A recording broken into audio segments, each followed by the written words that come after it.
Seems like every day it gets worse for California with all the atmospheric rivers. Now, you get communities getting buried by storms and split in half from avalanches. How's it going to be for California when, it gets to springtime or summertime? Jason, we're going to head over to the West Coast, specifically Mono County, California.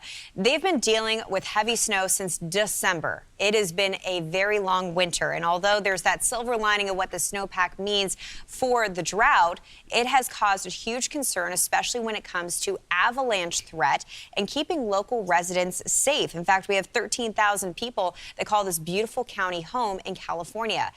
For some folks, took a 4-hour detour just to get to the other side of town because of the conditions across the mountains in Mono, California. This is actually where we have the home of Mammoth Mountain. Let's bring in Chair of the Board of Supervisors for Mono County, Rhonda Duggan. Rhonda, so good to see you here on Fox Weather. We send you our thoughts and prayers. It's been really rough, especially when you look at the weather story here, right? Because there is the celebration of what this means for drought, but then it comes at a massive price tag that for many, it's hard to take that price tag. How are you guys doing out there?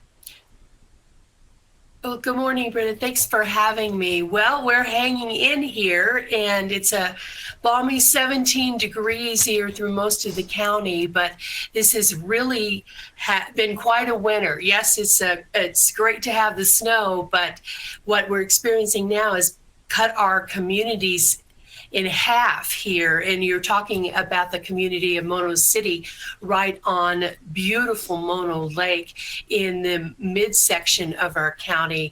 But it's been quite a challenge for the residents. Tomorrow would make 30 days since they have been cut off mostly from all services throughout the county. I mean, yeah, droughts are bad, but at least during a drought, you could ship in supplies and stuff. When you got something like this going on, it makes everything extremely worse. 30 days. I mean, that is a tremendous amount of time.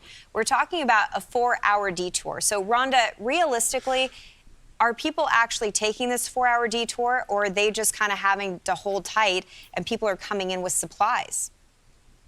It's both. We do have some supplies coming in from around the county and even from Nevada coming in, but in order for school children to get to school, it's 4 hours one way. Wow. So we have had some escorts to where people can come in the morning through escorts with this sheriff, but we've just been notified this morning that the road will be open for residents and to escort them through the Avalanche area, which has been cleared just enough.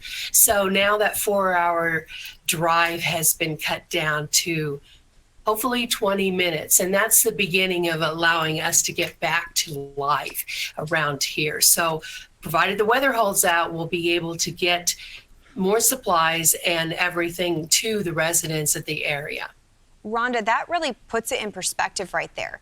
You're talking about folks trying to get their kids to school, dealing with a 4-hour detour, and now we have this glimmer of hope that for the first time in a whole month, you're reducing a 4-hour detour to 20 minutes. I mean, that really takes my breath away that you're talking about that type of an impact because of avalanche danger. We're crossing our fingers that, the weather continues to hold out. But then we have to talk about, where do you put all this snow? We're showing the images of trucking it out, but eventually those piles are going to melt. So, Rhonda, is there a concern here with spring runoff, with spring melting? How is that going to impact things for local residents? They need to put all the snow into a storage area where it can melt, and then they can use that water for the community. Well, that's our main concern because the snow does go somewhere, and provided on weather, it warms up too quickly, there's flooding concerns. And throughout the county, that's exactly the major concern right now. And the town of Mammoth Lakes, our major population hub where half the county lives, they are stressing under collapsing roofs. At the same time, the south part of the county is experiencing incredible washouts and the roads are compromised. So we're hoping it stays cold a little bit longer to save as much of the water as we can.